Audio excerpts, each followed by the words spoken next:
I really enjoyed A Christmas Recipe for Romance. For the most part, it's a very sweet, heartwarming, straightforward story, but there are a few more dramatic moments here and there to keep things a little bit interesting. This was released in 2019. It's directed by Marco Deufemia, and I apologise if I've mispronounced that, and written by Anna J. Stewart and Neale Kimmel, and it stars Madeline Leon as our protagonist, Abby, and Sebastian Sacco as Jason. And Abby and her family run this historic inn, and unfortunately, the finances are in dire straits. And basically, they need to get money and they need to get it now.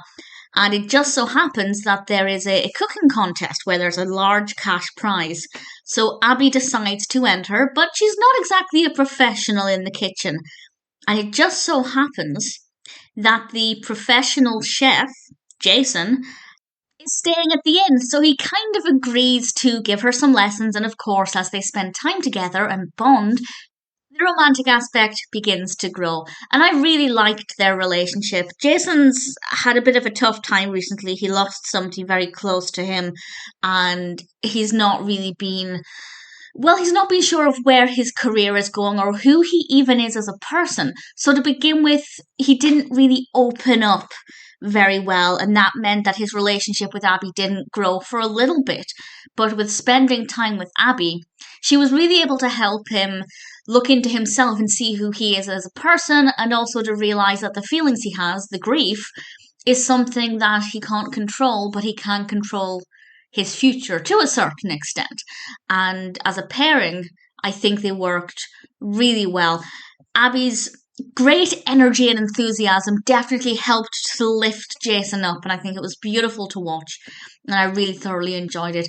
The scenes in the kitchen were really great. We didn't get that many close-ups of food, which is something I think was missing. I would have liked to have seen a bit more of that, but in general, those scenes were really well done. And I don't want to say too much more because, as I said, while it's largely predictable, there are a few things that happen a little later on that I hadn't predicted. And I don't want to risk giving away anything too soon. So I thoroughly enjoyed it. It's not the most festive film.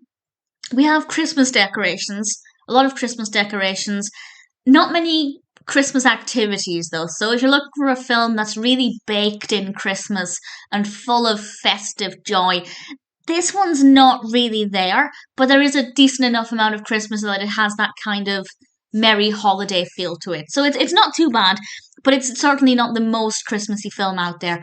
Nevertheless, I really enjoyed it. I thought A Christmas Recipe for Romance was a really well written narrative with really likable characters and great performances, and a pretty interesting narrative development that I hadn't predicted. So, all things considered, I'm very happy with it, and of course, I definitely do recommend it.